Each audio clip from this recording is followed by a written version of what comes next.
gran privilegio poder estar aquí con vosotros. Doy gracias al Señor en primer lugar y también a vuestro pastor Alfonso, a pastora Carmen, muy queridos para mi esposa y para mí, que no ha podido venir por cuestiones del papá, que ya es muy mayor, pero sí que os envía muchos saludos y más en este día tan especial, que es un día de celebración del Señor y también pues lo que aún está previsto para esta mañana en este día. Doy gracias a Dios que el Señor tiene pueblo en todas las naciones y de todas las naciones.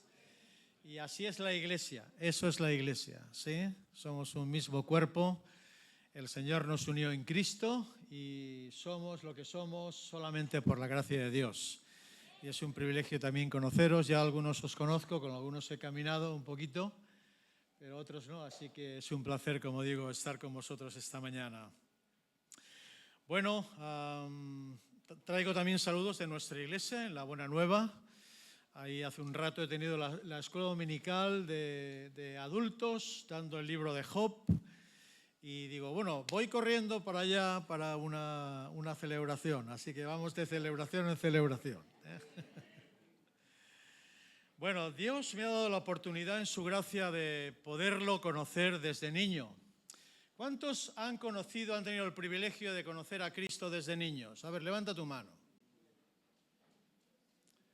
Unos cuantos. Sobre los 8 años yo comencé a caminar con el Señor y a los 12 tuve mi conversión a Cristo. Yo entregué mi vida a Cristo a los 12 años y el Señor hasta aquí me ha mantenido en la fe, como a tantos creyentes, tantos hijos y hijas suyas. Ahora, ¿por qué digo esto? Porque una de las cosas que más me ha impactado y ayudado en el trayecto de mi vida espiritual con el Señor ha sido ver a hombres y a mujeres sencillos, unos muy preparados porque tuvieron la oportunidad, otros no pudieron prepararse porque no tuvieron la oportunidad, pero el Señor les preparó y los hizo sabios en muchos sentidos. Pero siempre me ha impactado verlos caminar con Dios toda su vida. Toda su vida. Antes yo mencionaba aquí a los pastores el personaje de Enoc. De Enoc se dice por 2 veces en el libro del Génesis, en el capítulo 5, que caminó con Dios, fíjate, caminó con Dios 365 años. No días, no 365 días, 365 años. Y dice el texto en Génesis 5 que desapareció porque le llevó Dios y porque agradó a Dios hacerlo así. Del mismo modo que se llevó también al profeta Elías, ¿recordáis? En un carro de fuego, no había muerte, pero Dios en su soberana voluntad lo hizo. Toda una vida caminando con Dios. A mí me parece muy impresionante esto, muy motivador, ¿no es cierto? Y esa es una de las cosas que más yo aprecio y más me impresiona de la vida de muchos creyentes, que siguen caminando, que han caminado con el Señor tantos años y que aún permanecen fieles al Señor. Podría dar muchos nombres esta mañana, pero no lo voy a hacer por amor al tiempo. Pero sí diré que he visto a lo largo de más de 50 años que llevo con el Señor a hombres y mujeres que he tenido el privilegio de andar con ellos, de crecer con ellos, de caminar con ellos, hombres y mujeres de los que he aprendido, que sigo aprendiendo, que me han orientado en los caminos del Señor, hombres y mujeres que han sido para mí referentes, modelos con sus luces y sus sombras, como todos tenemos, pero que he visto incluso partir a la presencia del Señor, pero han estado años y años de perseverancia en la fe en Cristo. Y he visto también hombres y mujeres que toda su vida han estado al servicio del Cristo, con distintas responsabilidades en la Iglesia Y no me refiero solamente a misioneros o a pastores, sino al creyente, digamos, de a pie, aunque todos somos de a pie, pero ya me entendéis, ¿no? Con un grado de fidelidad al servicio del Evangelio, permitirme la expresión, envidiable, y digno de imitar. Y uniendo con esto último que estoy diciendo, cuando miramos la epístola a los Hebreos, que os invito para que lo abráis,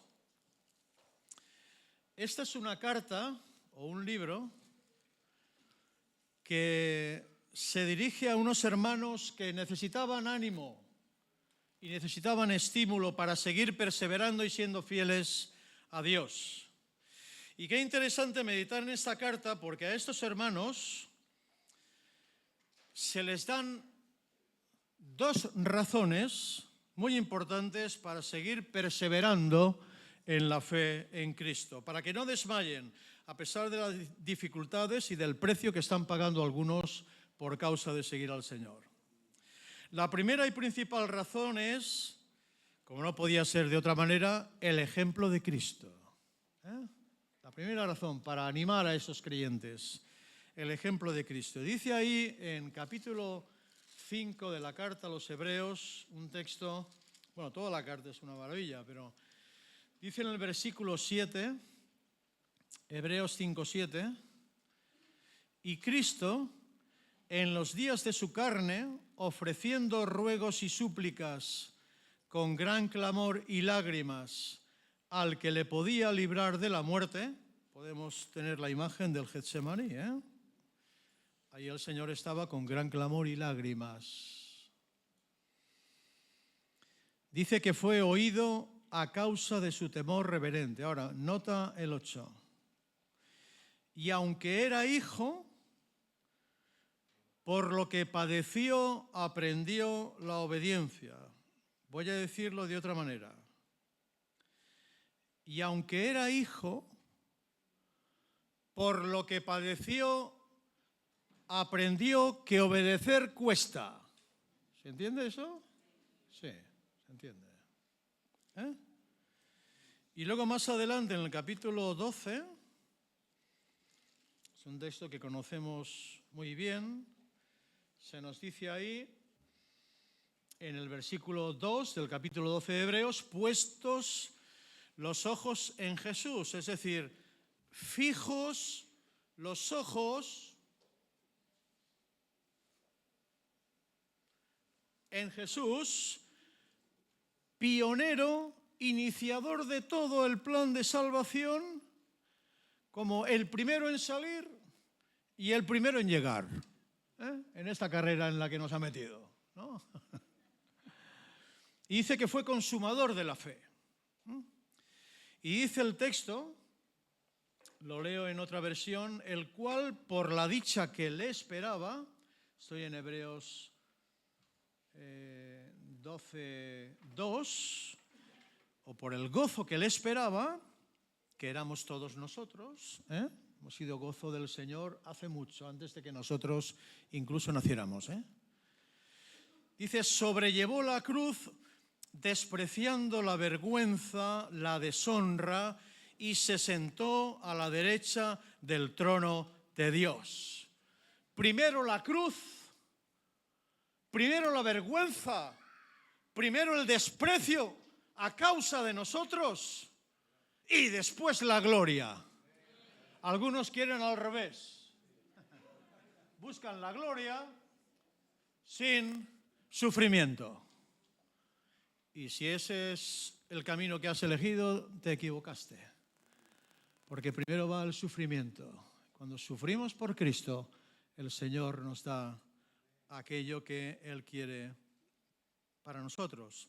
Y termina diciendo el autor, meditad pues en el que soportó tal oposición de parte de los pecadores y no os canséis ni perdáis el ánimo, ¿no? Dice, para que vuestro ánimo no se canse hasta desmayar. Ahora, no sé cómo está tu corazón porque no te conozco. Pero si por alguna razón tu corazón está desmayando esta mañana, mira a Jesús, contempla a Jesús, medita en Jesús. Y el Señor refrescará, el Señor renovará por su Espíritu Santo, como hemos cantado esta mañana. Tu corazón, seguro, lo va a hacer. Es decir, Cristo puso firmeza en su alma para seguir adelante, a pesar de cuanto suponía lo que tendría que experimentar por nosotros. Tomó la determinación de asumir aquello para lo que había venido al mundo. Ningún creyente hemos llegado a esos límites, ¿cierto? No, ninguno. Por eso hay que seguir poniendo los ojos en Jesús, porque es imposible perseverar en la fe y llegar hasta el final de nuestra carrera con el Señor si no nos enfocamos bien. Hay que enfocarse bien. Y el enfoque es Jesús. Esa era la primera razón, pero hay una segunda razón, ¿no?, para animar a esos creyentes. Está en el capítulo 13, muy interesante y espero que de parte del Señor muy adecuado para lo que en esta mañana se va a celebrar aún. Capítulo 13 dice en el versículo 7: acordaos de vuestros pastores que os hablaron la palabra de Dios, considerad cuál haya sido el resultado de su conducta e imitad su fe. El escritor anima a estos hermanos a que se acuerden de sus pastores.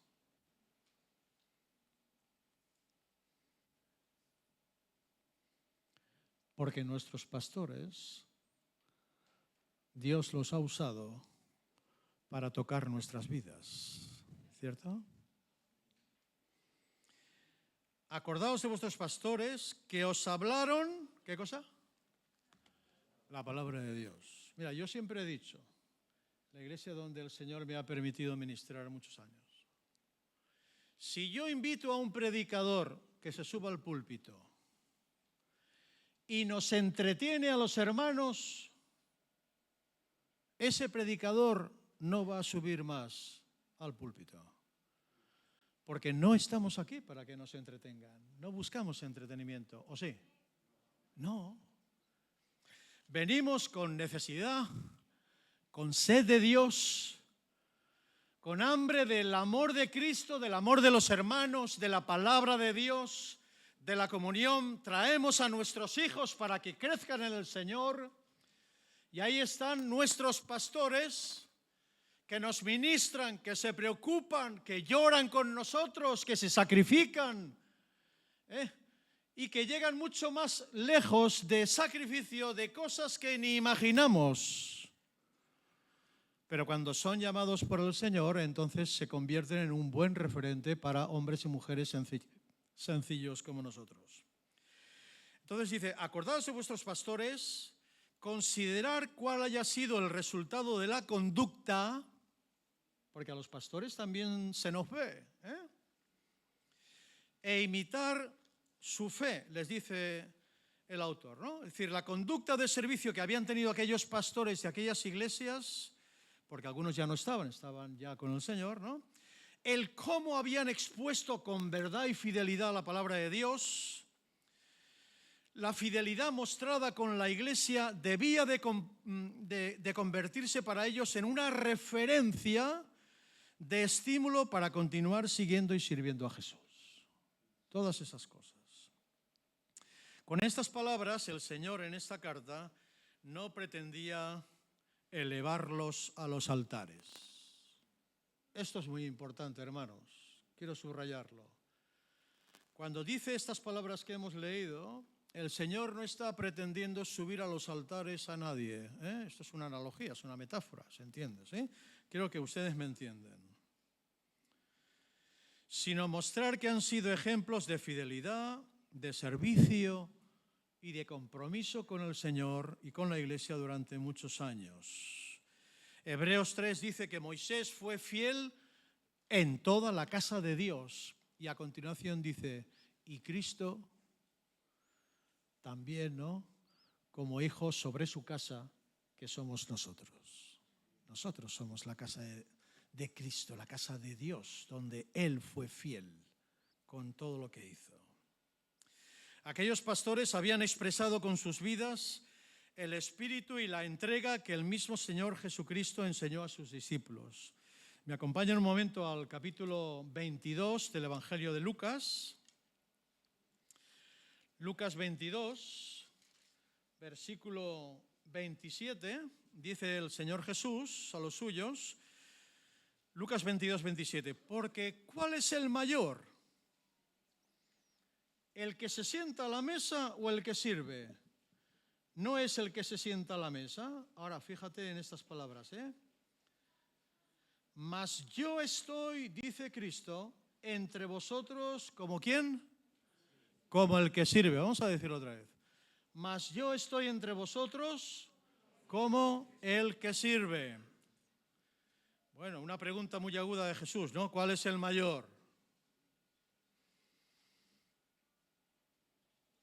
El contexto es muy triste aquí, porque resulta que los discípulos están pegando codazos para decirle al Señor, oye, quiero estar a tu derecha en el reino. Ya como subir a los altares, ¿no?, colocarse en posición, ¿sí? Y dice Jesús, ¿cuál es el mayor? Hombre, ¿el que se sienta a la mesa o el que sirve? Pues evidentemente el que se sienta a la mesa, porque el que sirve, en este caso, el que servía eran los discípulos que le servían al Señor. Pero Él dice, yo estoy entre vosotros como el que sirve. Este es el auténtico espíritu de Jesús que tenemos que tener en la iglesia. Él era, es y seguirá siendo maestro y Señor, pero dice, yo estoy como el que sirve. Y estos pastores, a los que se hace referencia en Hebreos, debían de ser mirados por los hermanos como referencias de aprecio y de estímulo para seguir en la vida espiritual, pero especialmente a Jesús. Así que cuando tenemos hombres y mujeres que han servido al Señor con el Espíritu de Jesús, cuando tenemos a hombres y mujeres que han dedicado sus vidas al servicio de Cristo, que se han dedicado a muchos de nosotros durante años pastoralmente, que han mostrado fidelidad al Señor y a la Iglesia, que han expuesto y enseñado la palabra de Dios con integridad y con fidelidad, que han pagado un precio muy alto por servir al Señor y que han formado a hombres y mujeres como nosotros, y que hoy muchos de esos estamos en el ministerio cristiano, solamente nos quedan dos cosas. En primer lugar, dar gracias a Dios por ellos, ¿o no? Hombre, claro. Porque han estado al servicio de Cristo. Han estado como los que sirven. Igual han subido al púlpito que han cogido la escoba. ¿A que sí o no? Claro, lo hemos visto. Entonces, en primer lugar, dar gracias a Dios por ellos y por sus vidas. Y en segundo lugar, solamente nos queda pensar como pensaba el apóstol Pablo acerca de todos ellos. Acompáñenme a otro texto, en 1 Corintios capítulo 3.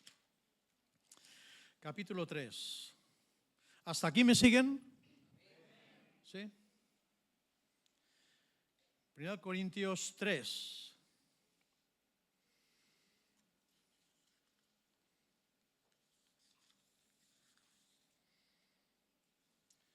Dice ahí en el versículo 5, ¿qué pues es Pablo? ¿Qué es Apolos? Servidores por medio de los cuales habéis creído, y eso según lo que a cada uno concedió el Señor. Yo planté, Apolos regó, pero el crecimiento lo ha dado Dios. Así que ni el que planta es algo, ni el que riega, sino Dios que da el crecimiento. Y el que planta y el que riega son una misma cosa, aunque cada uno recibirá su recompensa conforme a su labor, porque nosotros somos colaboradores de Dios Y vosotros, hablando a la iglesia, sois labranza de Dios, edificio de Dios. Bueno, la iglesia de Corinto, a veces somos románticos con la iglesia del Nuevo Testamento. Bueno, ya mencionó antes algo el pastor, ¿no? De su belleza, ¿eh? Pero las iglesias del Nuevo Testamento pues pasaban muchas cosas. Y se estaba dando una situación en esa iglesia que estaba rompiendo la unidad en el Espíritu. Y dice Pablo, ¿qué somos nosotros? Está hablando del equipo de pastores, ¿no? ¿Qué somos? Hombre, ahí en el capítulo 4 dice que yo os engendré en el Evangelio. Él era padre espiritual de la iglesia en Corinto. Pero además era pastor, era evangelista, era maestro, era apóstol, era muchas cosas a la vez. ¿Cuántos dones puede recibir del Espíritu Santo una sola persona? ¿No? Por lo menos uno. Esto es claro en Corintios. Pero puede darte muchos dones, Apolos, que formaba parte también de ese equipo de predicadores, conocía las Escrituras, discutiendo en las sinagogas con la palabra de Dios, probando por las Escrituras que Cristo era el Mesías y llevando a muchas personas también a Cristo. Pero la pregunta sigue en el aire, ¿pero qué somos nosotros? Y Pablo mismo responde, ¿no? Dice, servidores, por medio de los cuales habéis creído. El término es diáconos. No se presentan como grandes, no se presentan como líderes de un partido, ¿no? Sino al servicio de Cristo, hombres al servicio del Señor para proclamar el mensaje del Evangelio. Y les deja claro que ellos habían sido salvos porque Dios había utilizado a todo ese equipo apostólico para llevarles a los pies del Señor. Y yo creo que podemos decir que si alguien busca seguidores personales, si el servicio a Cristo en la iglesia está movido para conseguir más personas, simplemente, tal persona está demostrando que no sirve al Señor ni es siervo de Cristo. Cuando alguien hace su obra personal arrastrando tras de sí a discípulos porque solamente busca que seguidores, yo diría con la palabra de Dios en la mano, no es un pastor. Será un asalariado, como dice Jesús, pero no un pastor como Jesús o a la medida de Jesús. Y dice ahí en el versículo 5 Pablo, nosotros somos servidores y eso según lo que a cada uno concedió el Señor. Y este sentido de iglesia es fundamental, porque es el Señor quien concede a cada uno en la iglesia el trabajo y da el don para edificar su iglesia. No nos lo conceden los hombres los dones, Y eso es lo que dice Pablo, que toda la eficacia es de Dios, aunque las funciones sean diferentes. Por eso dice, yo planté. ¿Tenemos la diapositiva? No sé si sale en pantalla. Yo planté, dice Pablo, Apolos regó. Bueno, eso es la labranza, el campo, que somos todos nosotros, ¿no? La iglesia, ¿sí? Pero dice, esto es las espigas, ¿sí? Ya que ha dado fruto, ¿sí? Estamos empezando por el final, pero bueno, no importa. El orden de los factores no altera el producto, como aprendimos en matemáticas, ¿no? Uno es el que siembra, ¿verdad? Otro es el que planta, el que riega, perdón, ¿sí? Pero, dice Pablo, ¿El crecimiento lo ha dado quién? Dios. Otra vez, ¿el crecimiento lo ha dado quién? Dios. Es decir, tú puedes sembrar en la iglesia, puedes regar en la iglesia, puedes trabajar en la iglesia, pero todo lo que se produzca en la iglesia lo hace Dios. ¿Entiendes eso? O sea, solamente el Señor nos está usando de diferentes maneras. Y en el cuerpo, que yo sepa, tampoco el dedo pequeño no es mayor que la oreja, ¿cierto? No, necesitamos todo el cuerpo. Tenemos que tener un sentido de iglesia claro, bíblico, que se fundamente en la palabra de Dios. Todo lo bueno que podamos ver en esta iglesia lo está produciendo Él. Y solo Él. Hay pastores, hay ancianos, diáconos, dones repartidos según el Señor ha querido. Eso no lo eliges tú. El Señor lo va dando, ¿no? Entonces, ¿cuál es la conclusión? Bueno, es obvio, ¿no? Lo hemos cantado también. Toda la gloria de la obra corresponde ¿a quién? Hombre, a Dios. Es absurdo gloriarse en los hombres, pero hay una tendencia a esto. Y ese es el riesgo, hermanos. Cuando la acción y el resultado del trabajo es de Dios. Acabáis de venir los hombres, ¿no? De un retiro. Bueno, sean campamentos, obra social, discipulado, juventud, niños, mujeres, ujieres, hombres, exposición de la palabra en los distintos ministerios.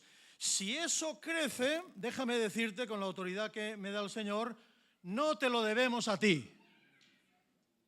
¿Recuerda eso? No te lo debemos a ti, ni a mí, porque es Dios quien da el crecimiento. Por lo tanto, el centro de la iglesia es el Señor. El que sostiene su obra es el Señor. El que fundó e inició la iglesia es Cristo. El que da los dones es Dios, el Espíritu Santo. El que hace florecer lo seco o incluso lo muerte es Dios y solo Dios. Ese es el enfoque principal de toda la Escritura. El gran protagonista es Dios. La misión es de Dios. El proyecto para edificar la iglesia es de Dios. Lo que está pasando aquí es de Dios. Y por lo tanto, toda la iglesia debe de estar sujeta a Dios. Y a los dones que Él pone para guiar a su iglesia, para proteger, para cuidar, para que la iglesia crezca, porque estamos para eso, como decía Pablo, para eso estamos puestos. Así que ni el que planta es algo, ni el que rega. Yo pensaba que era algo por tener un cargo en la iglesia.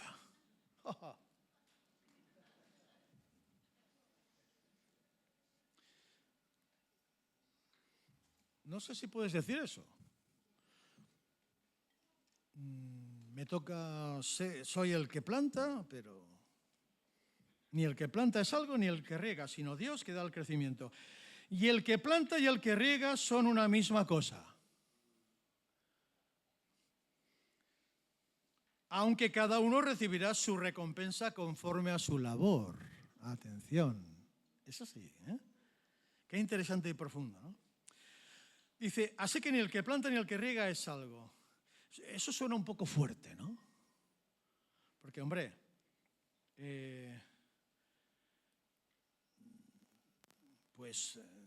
tengo una responsabilidad, soy alguien. Bueno, sí, ya sabemos, ¿eh? Sí. Pero Pablo subraya la inutilidad del servicio sin la asistencia de la gracia de Dios, ¿entiendes? O sea, si no está bendecido por el Señor y estamos en el lugar correspondiente, podemos estar años pero no dar fruto, porque el fruto viene de arriba, ¿no? No alcanzaríamos ninguna meta. Ninguno de nosotros es capaz de producir la convicción de pecado en una persona, ¿sí o no? ¿Quién te llevó a ti al arrepentimiento en Cristo? El Espíritu Santo, que es el que convence de pecado.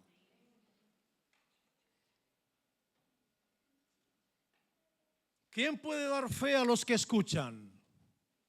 ¿Tú? No, la fe es un don de Dios, viene de parte de Dios. ¿Quién te ha colocado a ti en Cristo? ¿Algún pastor, algún misionero, algún obrero? No, el Espíritu Santo. El Espíritu Santo. Por eso todo lo bueno que se lleve a cabo en la Iglesia y que evidencia adelanto o crecimiento en la Iglesia, se lo debemos a Dios.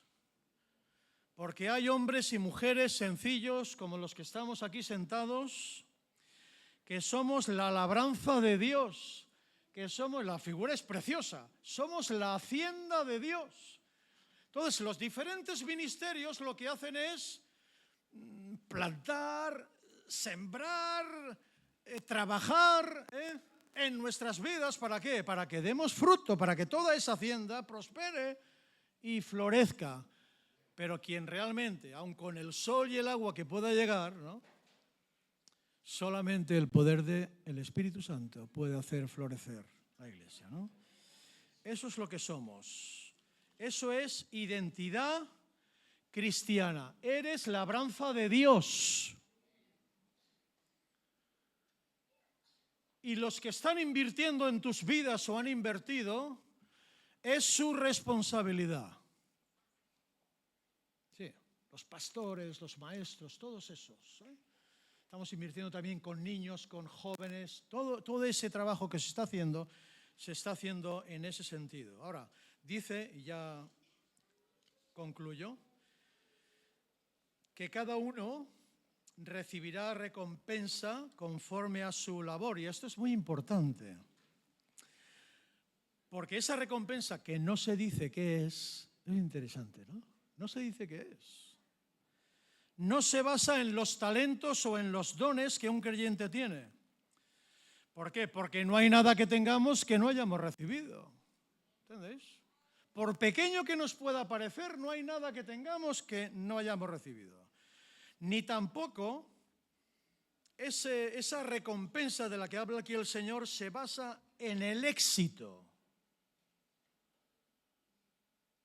Decimos, bueno, esa iglesia, esa obra, el éxito, ¿eh?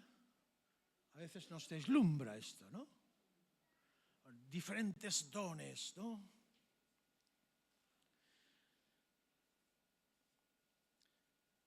La recompensa viene por su labor, pero, atención, porque dice, recibirán recompensa conforme a su labor. Y esto tiene que ver con la entrega y la fidelidad en el trabajo por y para el Señor en su hacienda. ¿Se entiende eso?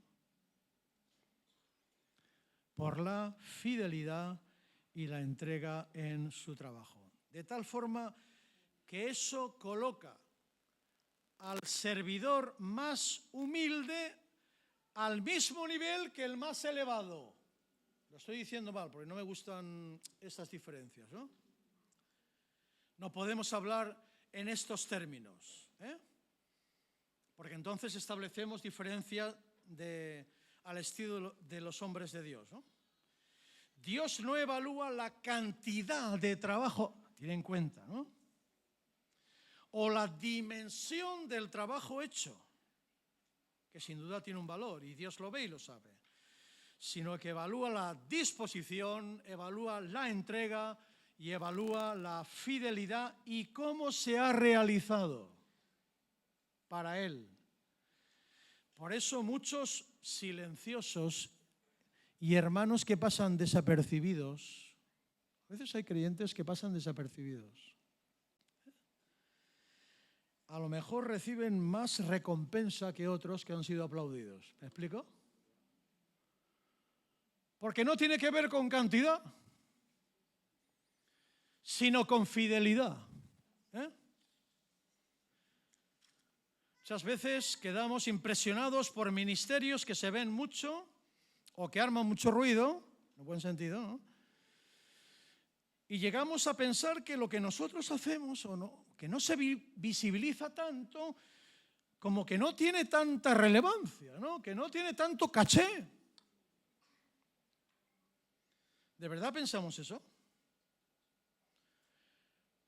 Tengo una pregunta, si aún no están dormidos. Cuando ustedes han llegado aquí esta mañana, todo el local y todo lo que había aquí, ¿estaba todo manga por hombro, como decimos? ¿Estaba todo manga desordenado, sucio?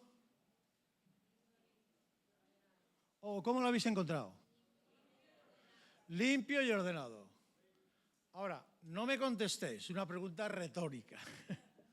Una pregunta retórica es que alguien hace la pregunta pero no recibe contestación, ¿vale? ¿Alguien sabe quién ha ordenado todo para que cuando nosotros vengamos con nuestras familias y nuestros hijos todo esté en orden?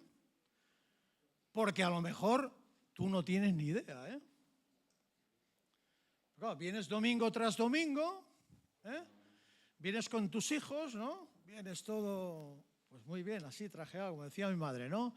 Día del Señor, lo mejor, la mejor ropa, ¿no? Por eso me compró la corbata. Bueno, no, pero... Pero por eso siempre nos llevaba muy bien vestidos, a mi hermano y a mí, que también es pastor, ¿no? ¿Entiendes la idea? O sea, hay muchos silenciosos que no se ven y luego llega, y como somos muy amigos, pues los voy a decir, ¿no? Pues llega el pastor o llegan los pastores, ¿no? O los de alabanza, que se ven mucho, ¿no? Pero ya me entendéis, ¿eh? No es una crítica, ni una valoración, ¿verdad? Pero ¿de verdad piensas que montar cada día esto, o sea, cada domingo, recoger las ofrendas, llevar fielmente las cuentas de la iglesia, limpiar los baños para que todo esté limpio, poner la mesa del Señor, recoger a un hermano para que venga al culto, estar de ujier, ¿no? Estar en cafetería, entregar un Nuevo Testamento, un folleto sin que nadie se entere, o hacer una visita a un enfermo y cuidarlo, ¿pensamos que no tiene el mismo valor para Dios que otras acciones? No, ¿eh? La cuestión es, ¿cuál es nuestra motivación en lo que estamos haciendo? Y nuestra fidelidad y perseverancia. Y perseverancia, ¿sí? ¿Saben por qué? Y esto es fundamental. Porque todo lo que estamos haciendo, sea pequeño o muy grande, lo estamos haciendo sobre el fundamento que es Cristo. Acuérdense de esto, 1 Corintios 3. Solamente hay un fundamento que ha quedado esta mañana en la alabanza muy claro, ¿eh? Que es Cristo, ¿no? Y sobre ese fundamento vamos edificando. Y en el día del tribunal de Cristo, cuando tengamos que presentar al Señor lo que hicimos, puede ser madera, heno, hojarasca, como dice, o piedras preciosas o oro, y dice el fuego, usando simbólico, una idea simbólica, ¿no? Dice, lo quemará y quedará lo que quedará. Y la pregunta es, ¿qué es lo que queremos que quede, ¿no? Entonces, estamos edificando encima del fundamento.